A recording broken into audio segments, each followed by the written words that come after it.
Hey, pool chasers! If you're like us, then you've probably gone to a property that has a fountain or water feature that the customer would like you to take care of as well as the pool. In our case, at first we said, yeah, no problem. Added an extra $5 a week to the cost of service, and we were good. Then, as time went by, the fountain got more and more difficult to maintain, and we quickly realized that it was much different than taking care of a pool. The $5 was just not worth the headache for us or our technicians each week.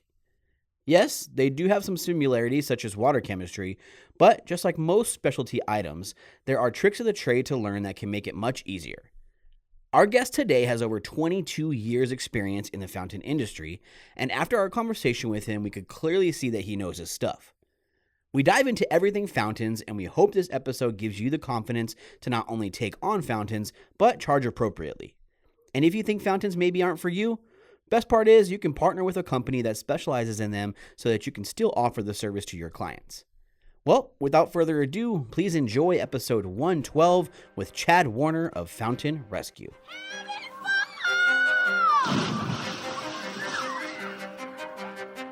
Welcome to your go-to podcast for the pool and spa industry. My name is Tyler Rasmussen. And my name is Greg Villafania.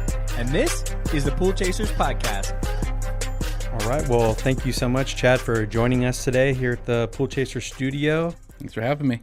Of course. So let's just jump right into it. Can you tell us a little bit about yourself? You're a Arizona native, right? Absolutely. Yeah, my name's Chad Warner.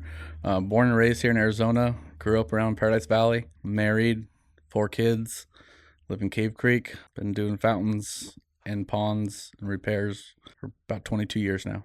I don't mean to stereotype people from Cave Creek, but you look like you might live in Cave Creek. I'm just going to be honest. I'm a Cave Creeker, yep. That's awesome. How do you like living up there in Cave Creek? It's nice and open up there. It is. I'm on 2.5 acres. Once I got out of town, and it's kind of weird at first. You get used to the coyotes and the wildlife running through the place. But once you get past all that, and you fall in love with it. I don't think I could ever come back down into the city. It's a different kind of living up there. Very good.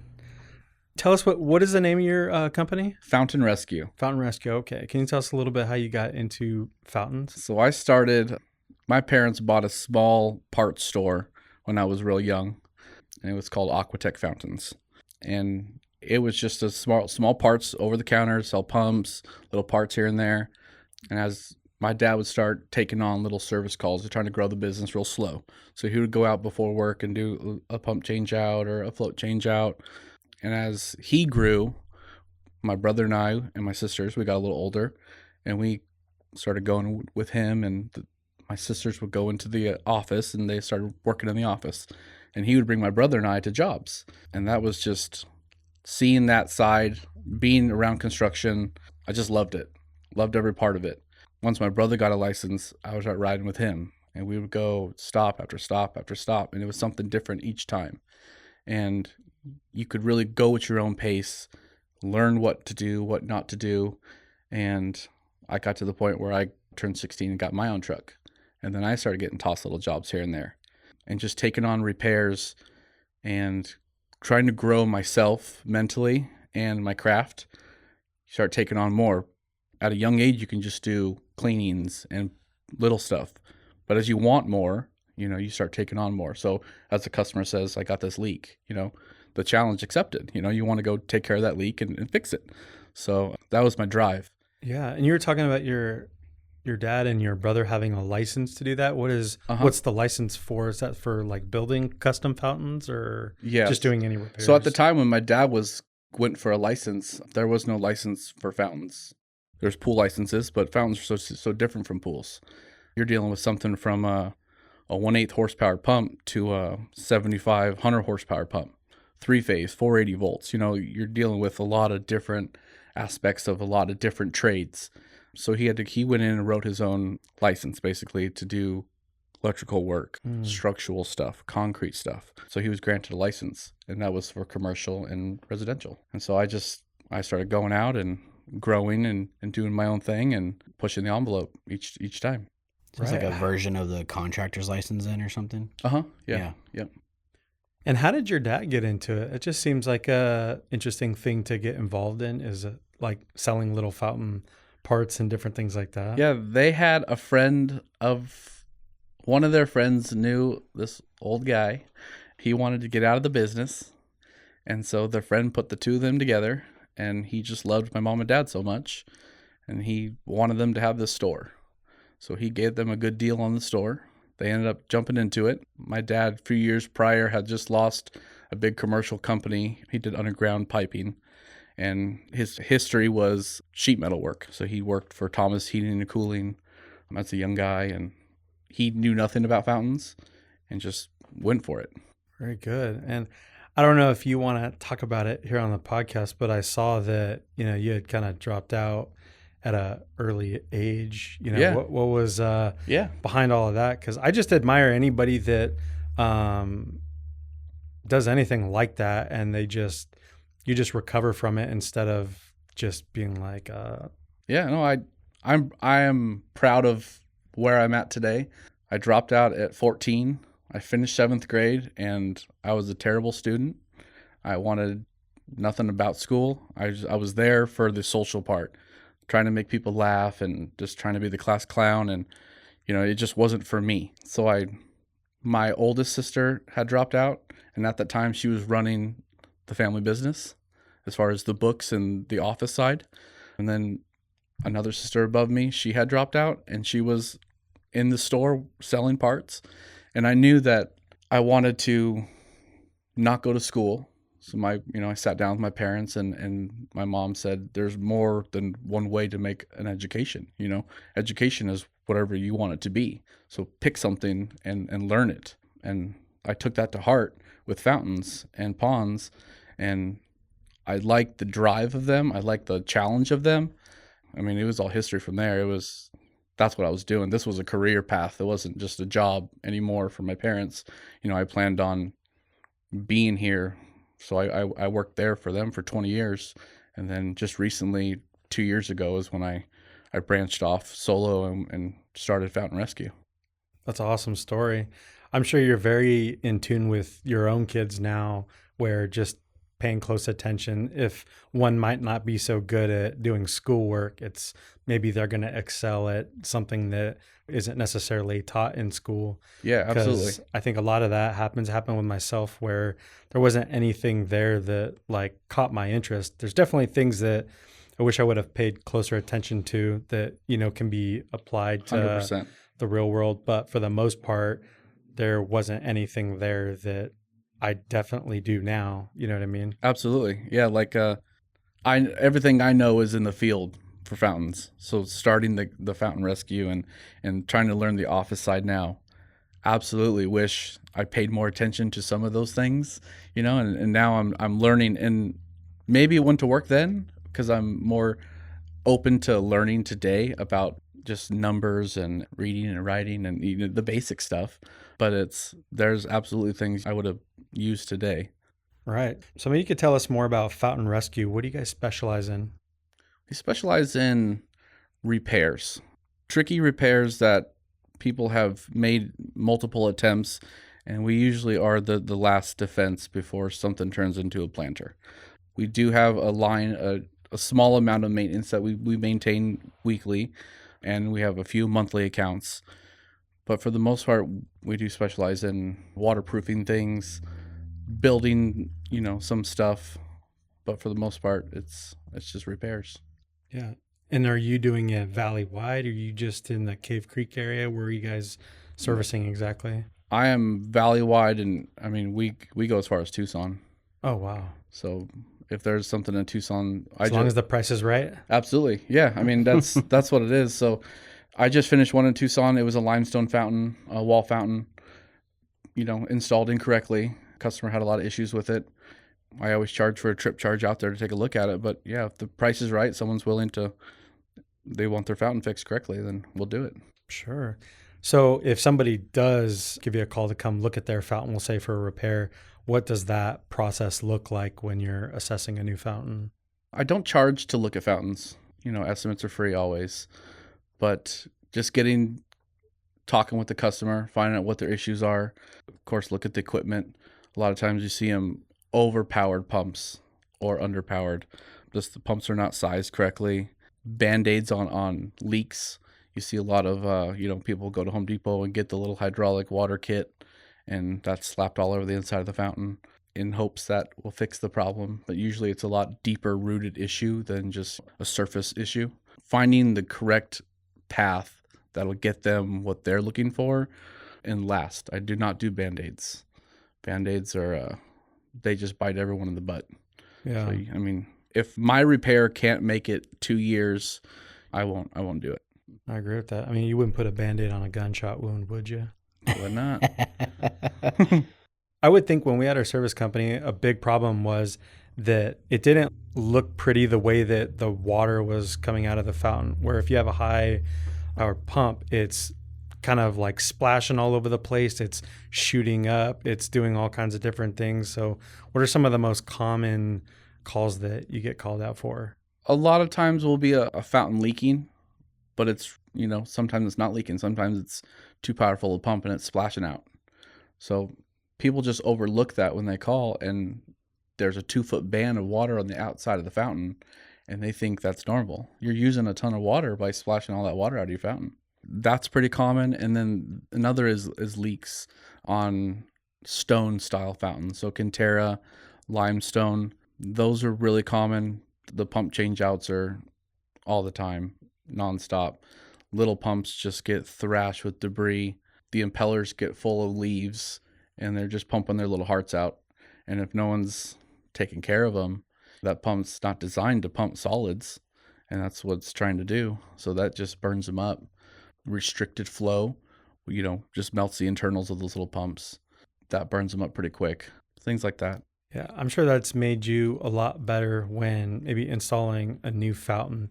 You've seen so many done so poorly that Absolutely. You're putting the right pump on there. You're making sure that they're structurally sound and all those things. What's the process for, a new fountain? Is it usually somebody maybe just bought a new house, or are they maybe getting rid of an old one where they're like, I like the way a fountain looks here, but I don't want that one? Like, what goes into that whole thing? Usually on like a new build call, it'll be someone who had a fountain at a prior house and they just moved in somewhere.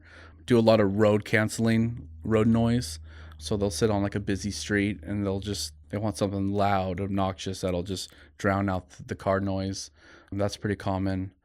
That's awesome. I never thought about that. That's super smart. Huge. That's huge in like the real estate game too. As I was watching some of those shows recently, and that's what they talk about. Like at a busy noise, you can make a pool have a waterfall, or install a waterfall or fountain, kind of drown out that noise. Gives you that tranquil sound in the backyard and not the rah, rah, rah.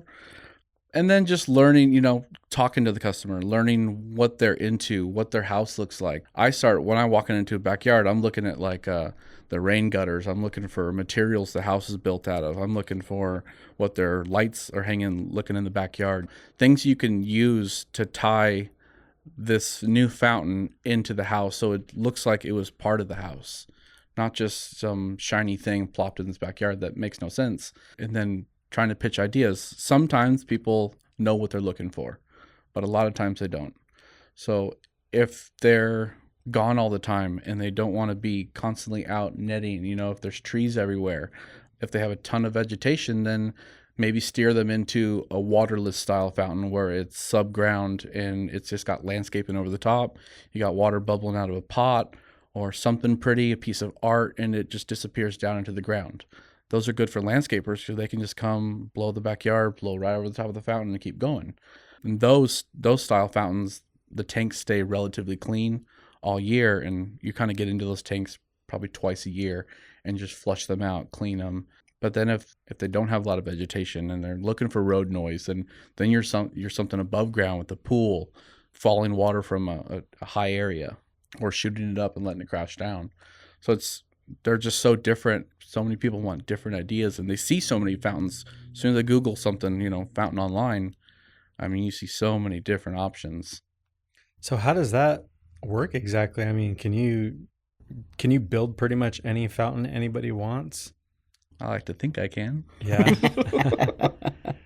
Just because you're letting people just kind of have this imagination where they can kind of have whatever fountain they want. Are you going into like like a design software and kind of designing these out? What does that look like?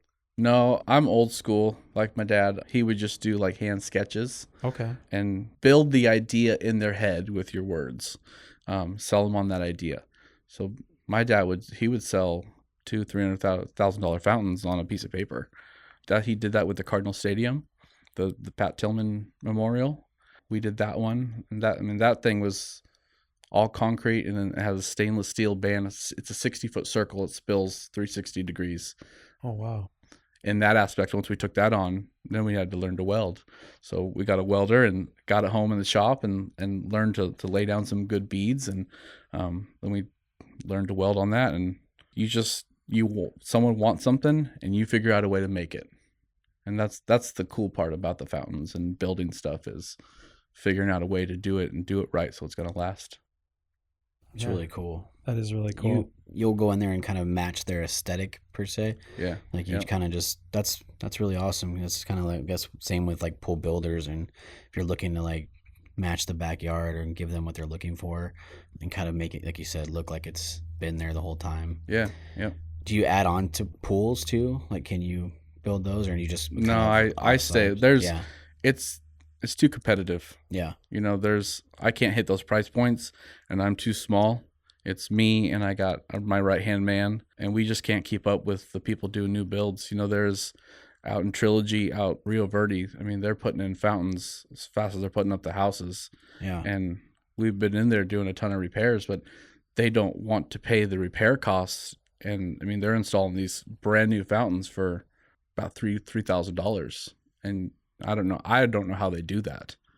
There's that in material. So it just, the dollar bills aren't there. Sure. Much better on the service side. Can you repair stuff on pools, like big rockscape waterfalls or things Yeah, like that? I actually did. I did a waterfall for a pool you guys took care of. Yeah. That's why I asked, because I remember we had that conversation. And Oh, shit.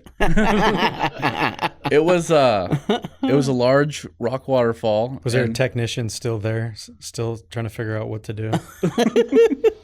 I don't know how we got called, but we did get called out, and that waterfall ended up having like a sinkhole underneath it. And Where was it? it was at Happy Valley in Pima, and there's a gated community on the north side of Happy Valley. It's back in a cul-de-sac. You walk all the way back around. Oh, Big house. Big house. Yeah. Big waterfall. Had the boulders, Yeah. the waterfall. Yep. Yeah. They got Yeah. the fountain, the two fountains in front that are like one on the left and one on the right. You walk up the steps, waterfall on the left and waterfall on the right, and the equipment sand filter behind the wall. Yep. Yeah. Yep. Oh.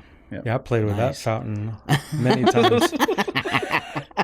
That was one of the few fountains we actually took care of, was those ones. Yeah, we drained it, and I mean, obviously, we didn't do something right because the pro over here is about to get into it. So when we went through, you got to go in and chip everything out so you can see what's going on under the surface. So we went through and chipped that out. I mean, we found a hole that me and two other guys could get into.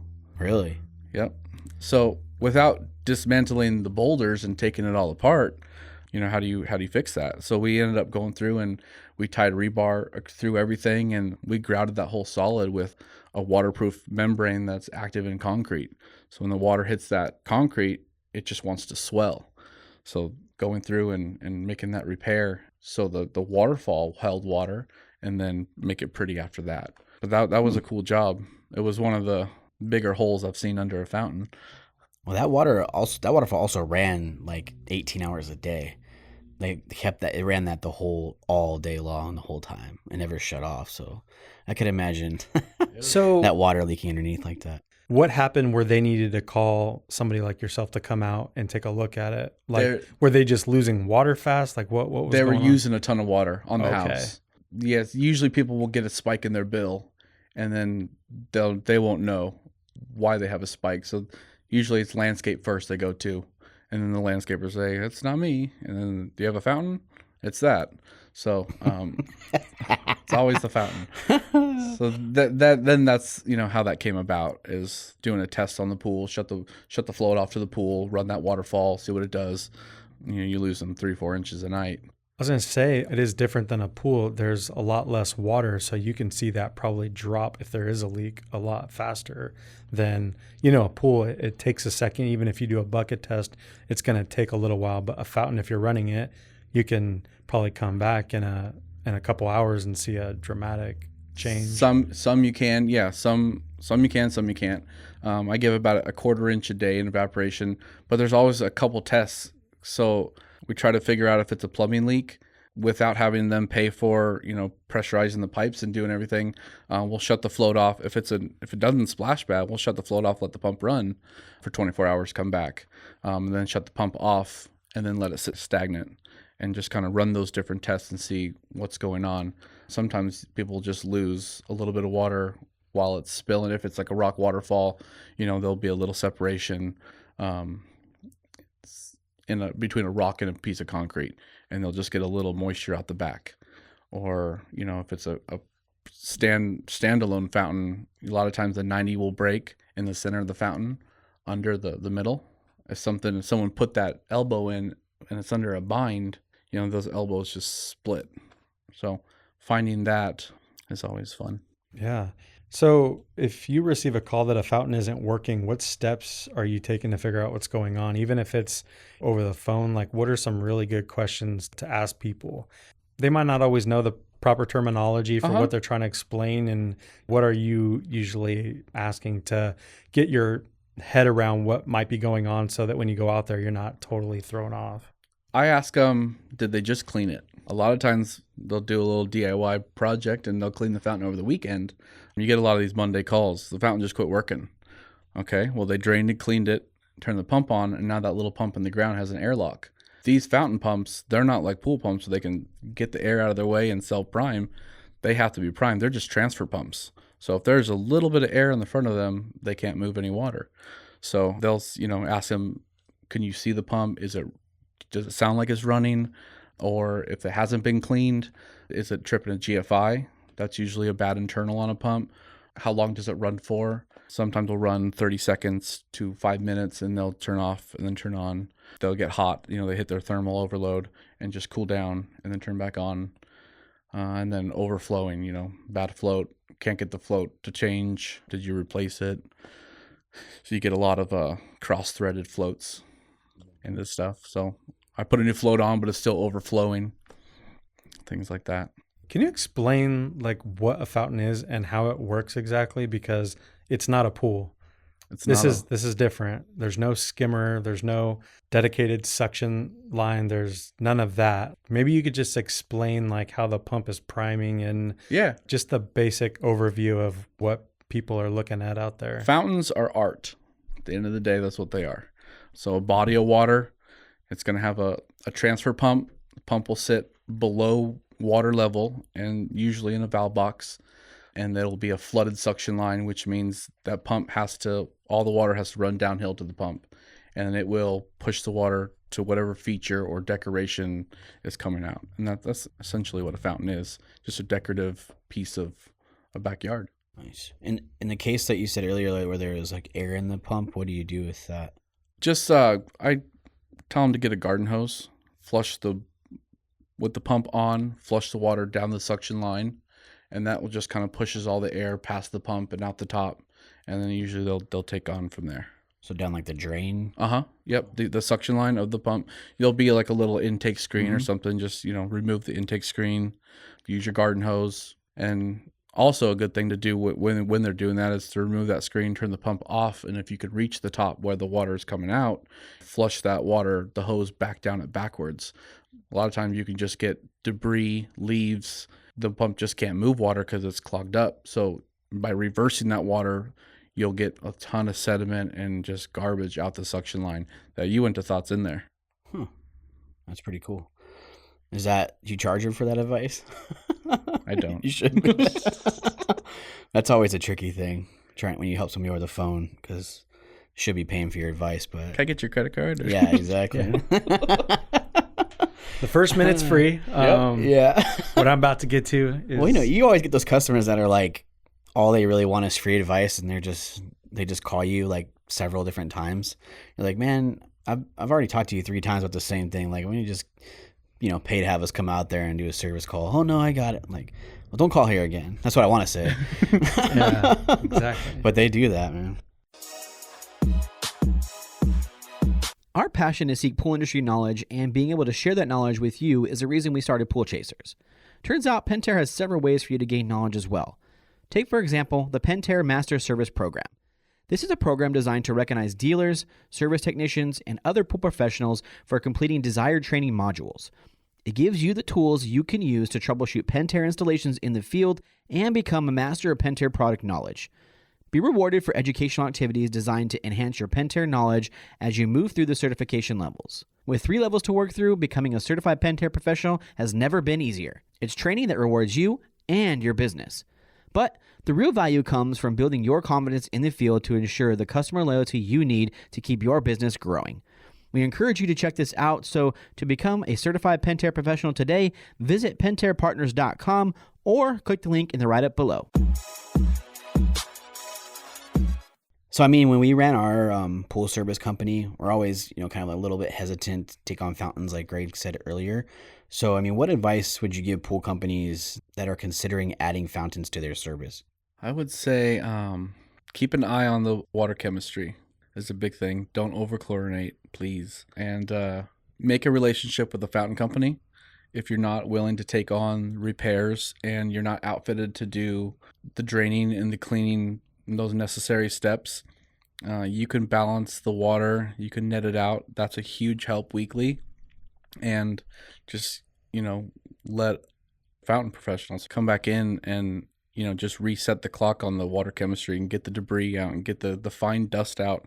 But don't be scared to take them on. Absolutely. I would encourage everyone to do that. There's so many fountains in the valley, and there's so many at nice houses with nice pools, and it just makes sense for a pool guy to take on that aspect of the fountain. You don't necessarily have to do the whole thing, but just care for them, and that helps everyone. So what would that relationship look like then if you worked with a pool company? I have a couple that I do now. I do. Actually just took on one for Premier Pool Care. Mm-hmm. We do every 3 months. He just does the chemicals and the netting, and we come in every 3 months and just drain and clean the fountain for him. It helps him look good. He looks good to his customer. The fountain looks great. So that's real cool, I think, for both sides. Pool Medics is another one. We do a couple fountains on the west side for him and one in Arcadia. But, he's there weekly doing the chemicals that are necessary, and we just kind of come in and get all that garbage out of it that the nets can't get out, because you can net all day long, but still not getting all the dust out from the monsoons and whatnot.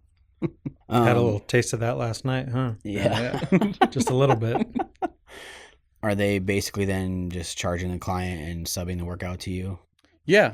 Or just let the bill pass through. We're pretty fair on average draining clean costs. If it has no rocks in the bottom and you can toss a pump in it, flush the water out. If we're there about an hour, we charge about $125 to $145. So they can just allocate that in their bills, or they can just let their customer know that, you need to do this. This is important. I have a company that can come in and I'll take care of everything, and just let them come in and drain and clean it for us. Helps us both out. Right. I think that's a really cool. I mean, we did that with quite a few different subcontractors, tile cleans, different stuff like that.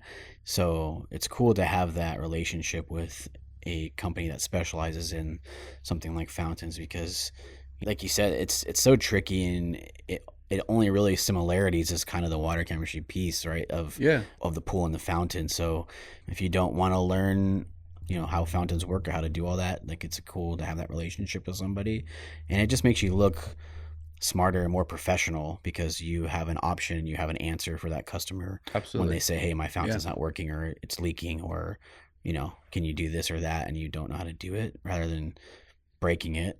Hire somebody that knows what they're doing and build that relationship.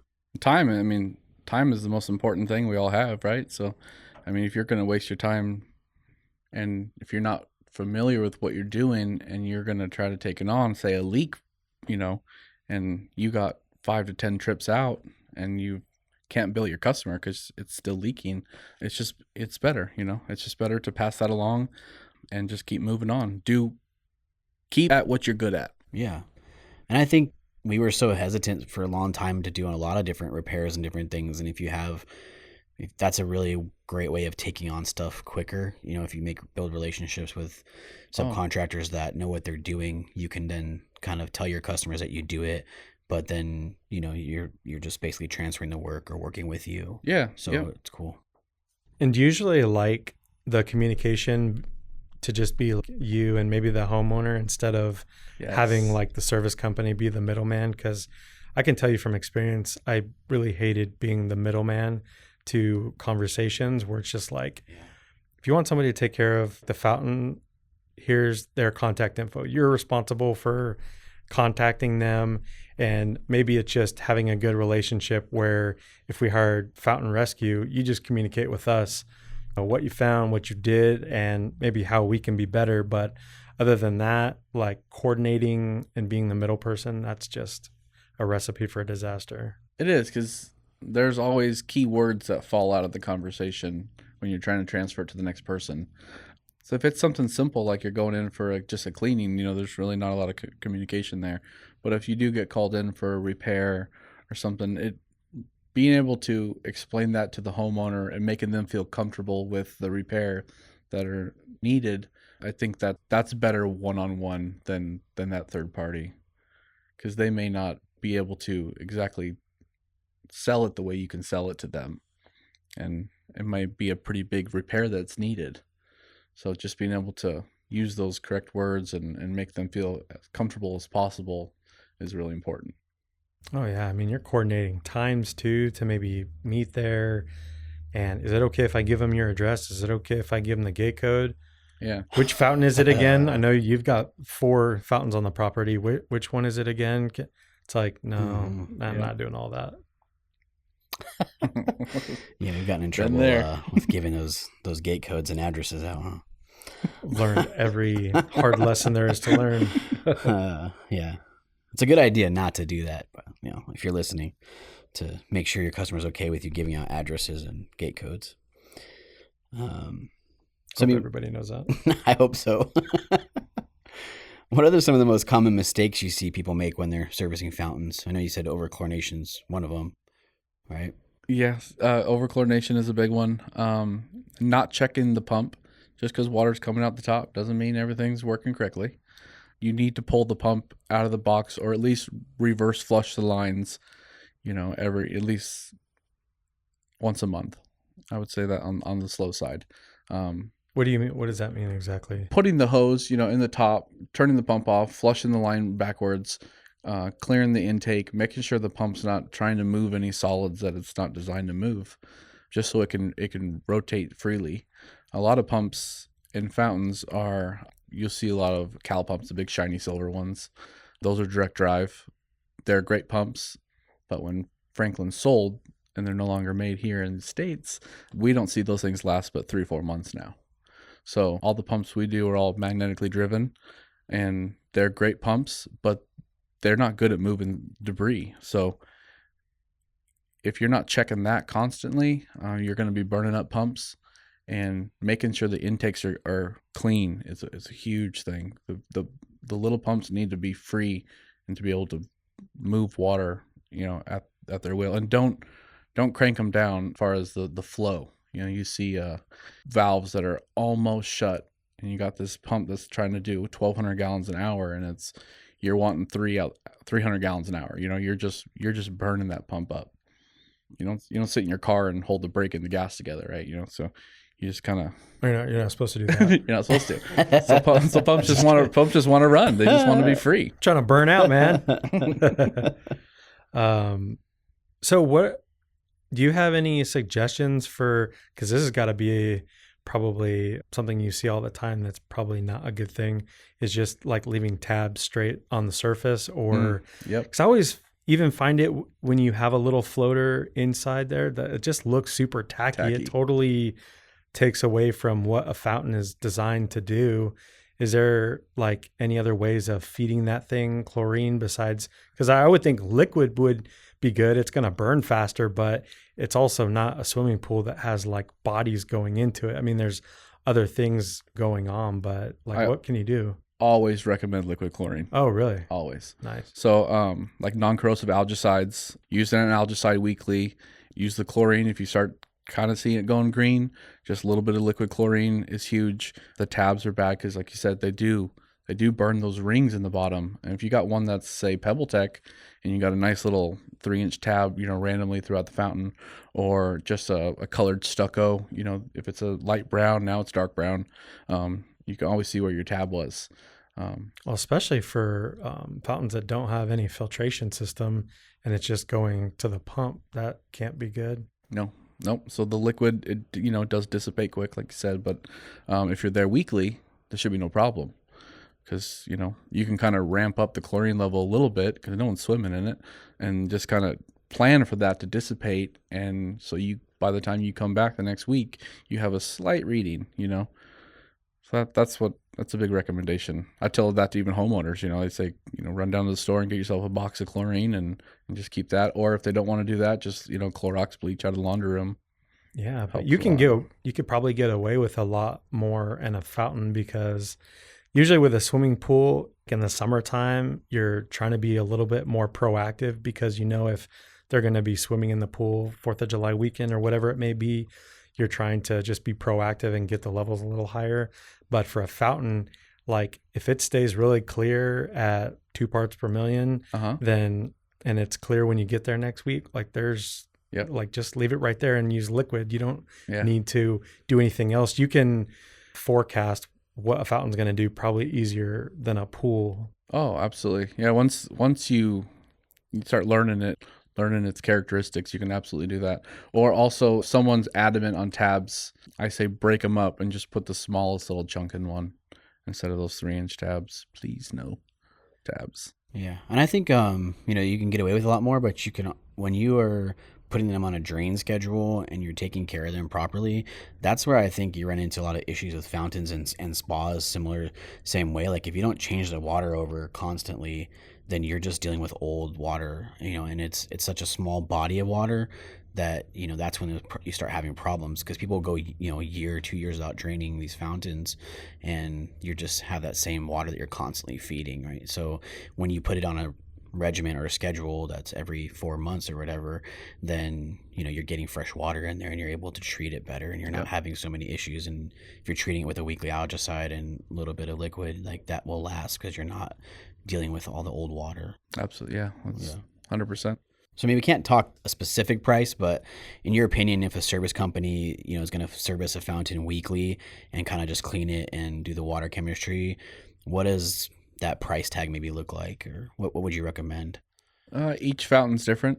Each fountain in the placement of the yard is different. A lot of people like decorative rocks in the bottom. So it really goes on your time in, looking at the fountain, see where it's placed in a yard.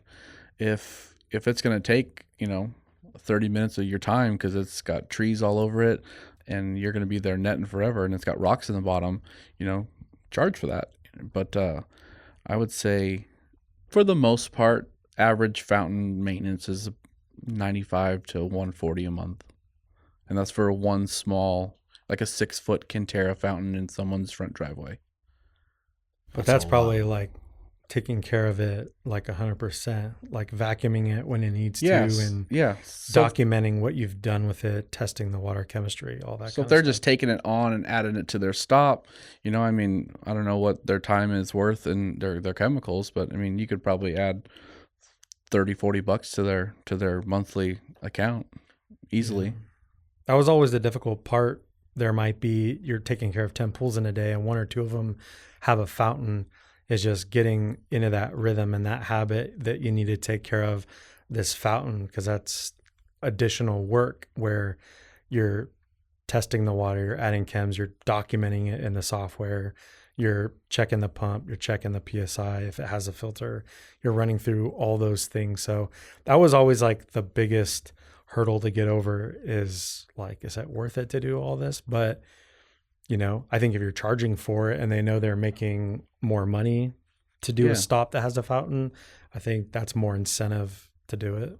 Absolutely. I think that's a huge thing, is just even adding that comfort to the customer that I can do this correctly. And, you know, your fountain is just as good as your pool is. I think that can be beneficial to people. Yeah. Just raise their sale numbers, you know? It's probably something we all need to get used to, because the more I think about it is like there's a lot of crazy houses and pools being built and designed these days. And a lot of them have crazy like water fountains, but also like their path where it's like a fountain, but it goes like down a walking Yep. path. Mhm. You know what I mean? Where there's just like all these like cutouts and like there's just a perimeter around the whole property of water. And essentially that is like a fountain. You know what I mean? It's like you're not swimming in it. It's this decorative Oh, yeah. piece that's surrounding the house, but it's something that definitely want to get familiar with. Oh, yeah. Down the walkway, through the pool, into the house. Yeah. You're just following. Where does this end? Where does this start? Yeah, it can be difficult sometimes. I mean, they put those pumps in the most weird spots sometimes too. So you're just trying to find how it all works. Yep. Primate Pool Tools are the creators of the first carbon fiber poles in the industry. They use aerospace-grade carbon fiber that makes them 5 times stronger than aluminum, which allows you to cut through water with ease. They have options for residential and commercial service and offer 3 models of poles as well as an extension system that can extend your reach up to 40 feet. Not only that, but they are made here in the USA, come with a 1-year commercial warranty, and you get access to their top-notch customer service.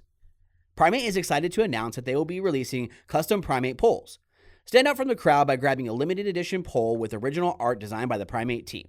They're coming soon to Primate web store at primatepooltools.net. And when you place your order, don't forget to use PoolChasers10 at checkout for $10 off. To find out more, check out episode 104 of the podcast or click the link below. Speaking of the kind of draining and putting them on a schedule, how often do you think that they should be drained? My accounts I drain and clean once a month. It's easy for us because we're outfitted to do it. I think it's the best result for the customer. But on the minimum, I would say every 3 months.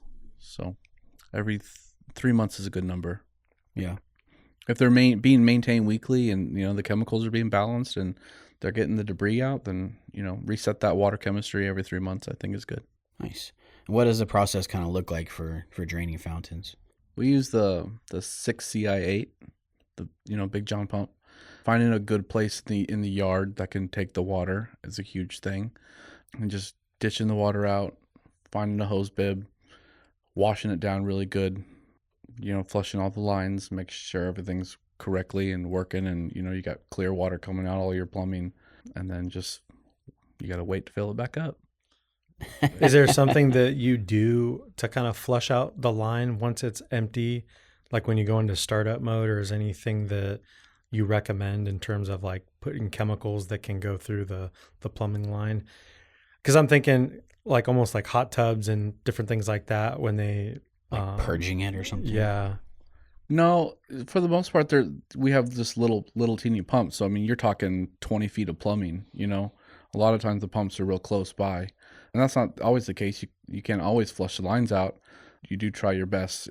Garden hose can only give you so much pressure through a 2-inch line. So if you got a real big feature and it's got real big plumbing, it's harder to flush the lines out. But you can absolutely kind of get the point, just enough water with clean water to kind of bump the pump and flush the lines out that way, and then redrain it. That's something that's kind of a pain in the ass, but if you have to do it, you got to do it. Yeah. But for the most part, the little fountains, very minimal plumbing, so just reverse the water backwards through the pipe, out the return, or down the return, and comes up the suction line. You'd be surprised at just how nasty the water is coming out of that suction line for 30 to 40 seconds. It's just gross water. Oh, I'm sure. And that was all just sitting in front of the pump. Wow. That's crazy. Yeah. Is there anything special you do for the startup once you get new water in there? I always started up with liquid chlorine and a little bit of algicide. I use Fizhan 20. It's like a greenhouse disinfectant algicide. It smells really good. So a lot of times you get like an odor of, you know, stagnant stuff sitting in the fountains. Those upper bowls usually hold like a little bit of bird crap and just some sludge. So just once you disturb all that, it's kind of stinky. So that Physane, it's a really good fragrance. So I use that.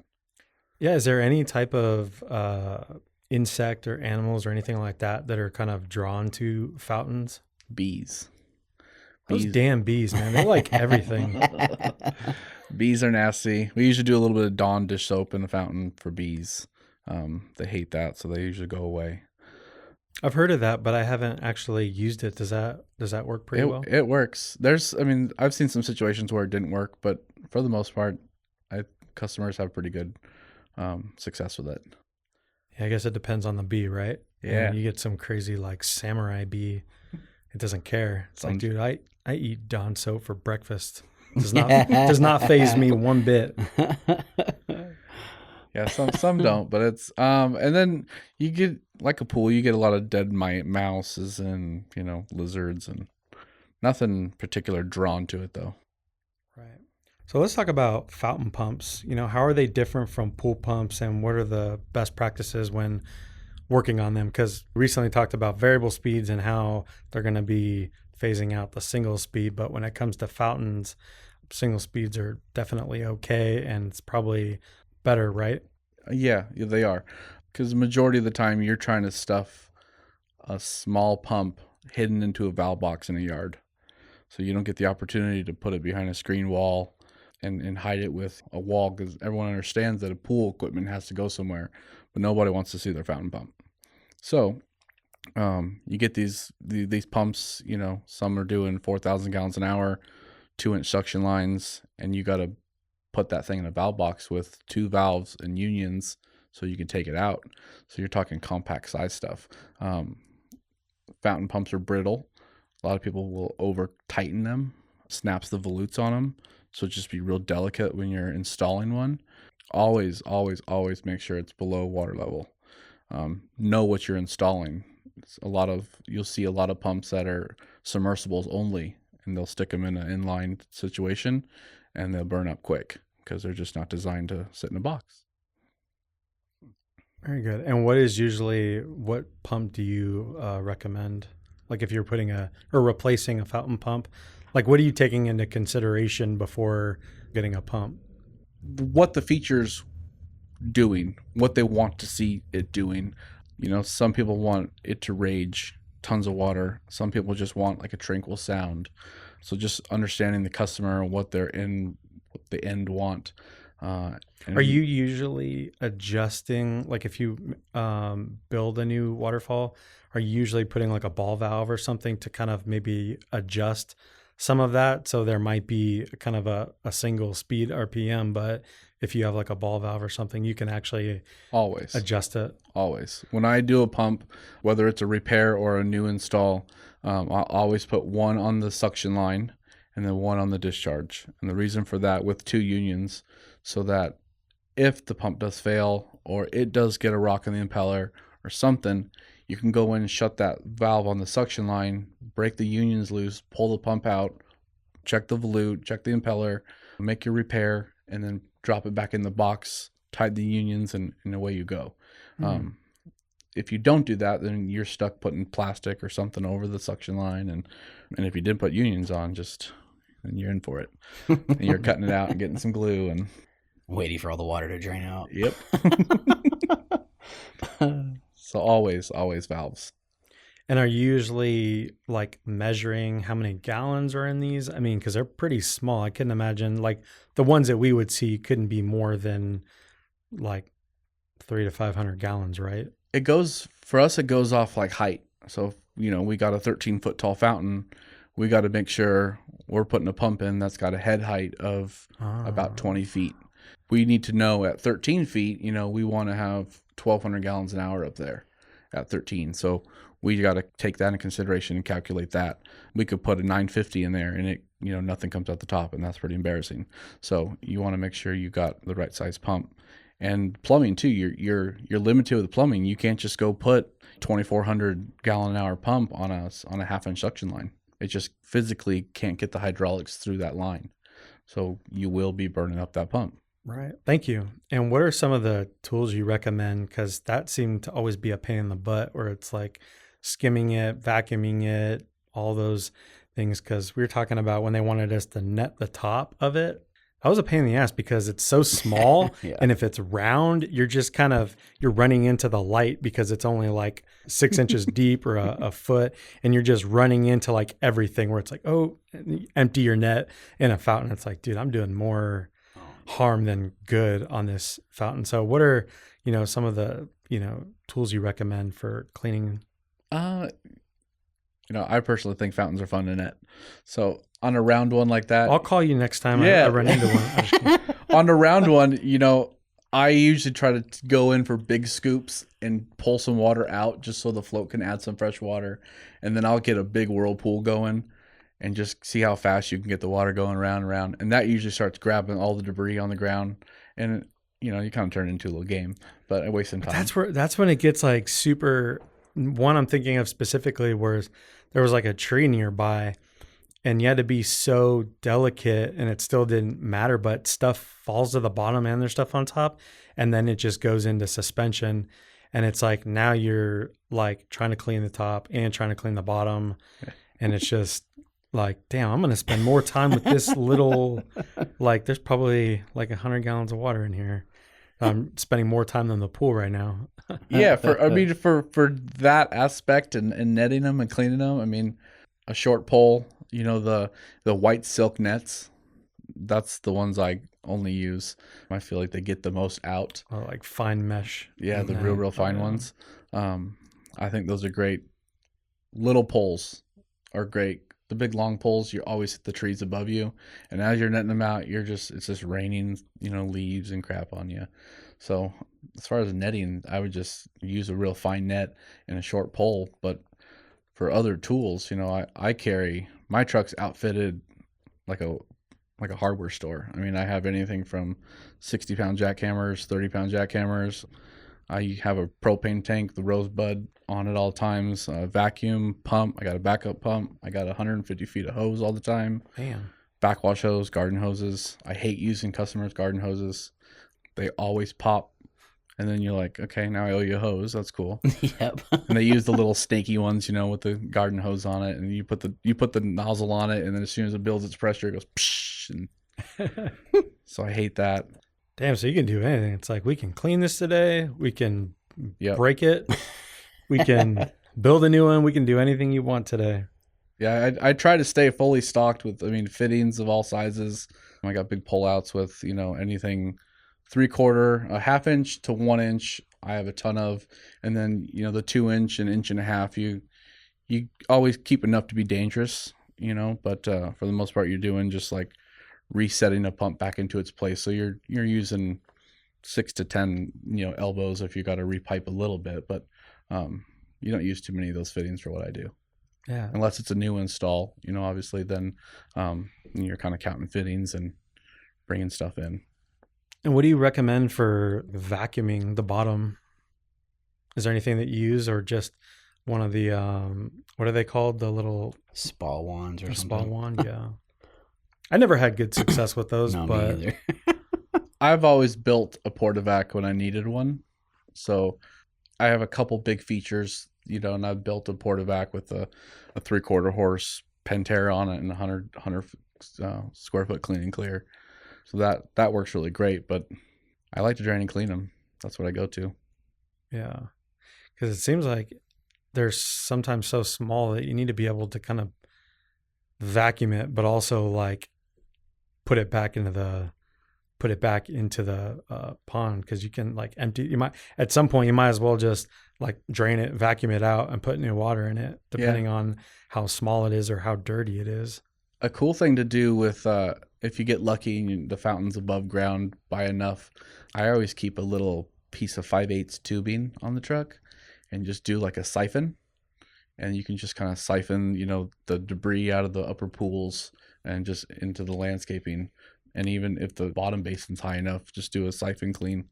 That's pretty cool because you can kind of go in and not having to use the big vacuum head and get your big hose out and all that stuff. Haven't heard that That's before. cool for the top bowls. I think that's a cool idea. And all the precast, you know, it's usually up above ground, so you can siphon clean a precast real good like that. Yeah. But at the end of the day, it just probably depends on how dirty it gets, because it might just require like a conversation where it's like you need to either cut this tree down, or you might need to get an umbrella to put over this fountain, because it's just getting I'm gonna drill a hole in the ridiculous. top and put an umbrella. Because if they don't care, it's like you charge them for it small enough. Right. Like if they said that I could drain it every visit or whatever it may be, Yeah. and just account for it, then it is what it is. But to me, it's like some fountains, I'm like, this serves no purpose. It's a trash can. Yeah. Yeah. Like that is it. Every time I get here, it's filled with leaves and like it serves no freaking purpose. That's so true. I want to break it. So the last thing we want to talk about was waterproofing. I know you touched on it a little bit, but maybe you can go into more detail of, you know, what that means. Because can you do that before and can you do it after as well? Have you seen some that don't have it, and can you apply it? Waterproofing is typically built into the structure. There's so many different ways to try to waterproof something. Probably the biggest mistake I see is people paint red guard in fountains. Like it's for showers. It's not designed to be underwater 24/7. It's designed to get wet for 15, 20 minutes at a time and dry out. But people paint this red guard on there, and then they'll put tile over the top of that. That's not a long-term fix. To me, what I found works the best is I use a blend of different materials as far as cementatious stuff. But I use a product called Kim. It's a powderized crystal that you mix into your cement, and it goes off weight. So 100 pounds of cement takes 2 pounds of Kim. So anything cementatious that I mix up on a job, whether I'm setting block, grouting block, in thin set in tile, does not matter. Pour a pad with it, it goes in. So when that pad or anything flexes, moves, any hairline cracks, it is activated by water and it swells and seals the crack. You can take a pool that's been shot, fresh gunite, and you can fill that pool. It will leak out. Everyone can agree with that. You can take a pool that's been shot with Kim and you can fill it, and it will leak, but you can watch it over the next 7 to 10 days dry itself up, and it'll hold water. Okay. Because it During locks that like curing process. it takes 7 to 10 days to activate. Once it's active, then it's always in the concrete. You can take that fountain now, if you built the whole fountain with the Kim and you got winter visitors and they want the fountain to get shut down over summer and they're gone, you can drain the fountain, leave it off, shut everything down, come back, fill it up. Sometimes you'll get them to leak a little bit, but that Kim will activate because it's always active. So as soon as the water gets back in the fountain, 7 to 10 days, everything starts swelling, everything tightens back up. And you say like you might see some leaking before that 7 to 10 days. Where are you seeing leaks? It's coming out of the Joints. Okay. So if we're talking a cantera, where the stones butt together, you just have mortar in between there. So if that stone has moved at all in the summertime, everything kind of heats up and expands. When it cools back down, it shrinks a little bit. So if you get any kind of movement, that's usually where you get it, or the horizontal line, where the stones are sitting on the pad. It's a big thing too. Nice. Do you do any waterproofing? Let's say if you go to a fountain that has a leak, can you fix it and fix the crack? You waterproof those? Yeah, absolutely. So if there is a fountain that's been built and it leaks, that's usually, we'll go in, chip the surface out like you would a pool, get down to the structure, and then I'll usually brown coat it with mortar, fiber mesh in the mortar, and that Kim chemical. And then that's just kind of a quick brown coat. Come back over the top of that with the final stucco. That's going to be real smooth. We usually tint it to a color so it looks nice, whatever kind of matches the fountain aesthetics. And then, if a customer's looking for a tile interior, then you can just do that first brown coat and you're ready for tile after that. Nice. So you can always go back through and seal something that's been built. Very cool. Well, man, it's been an awesome conversation. We appreciate you being on with us. If companies want to reach out to you, how would they get a hold of you? I am on Instagram under Fountain Rescue. We're on Yelp and the Nextdoor app. Other than that, everything's kind of word of mouth. The name just kind of gets passed along from person to person. Nice. And if pool companies want to reach out and use you and work with you, Yeah. you're open to that, right? Absolutely, yeah. Slide us a DM and we'll get it going. Very cool. Well, once again, man, it's a great conversation. We appreciate you coming down here today and doing Absolutely. this. It's been fun. Thanks for having me. Hey, Pool Chasers. Thanks for checking out this episode. Did you know that each episode has its own page on our website? This is where you can find more information about the guest and episode topic, as well as all the resources that we discuss throughout the show. To get to the webpage, click the link below. Also below, you will find links to the sponsors of the show, as well as links to follow us on our social media channels. On our channels, you will find some of our favorite clips and bonus material. Please follow us on Instagram, Facebook, Twitter, and YouTube. Our tag is Pool Chasers. We also have a Facebook group for the Pool Chasers community. Here you will find like-minded professionals all looking to make each other better. One last thing.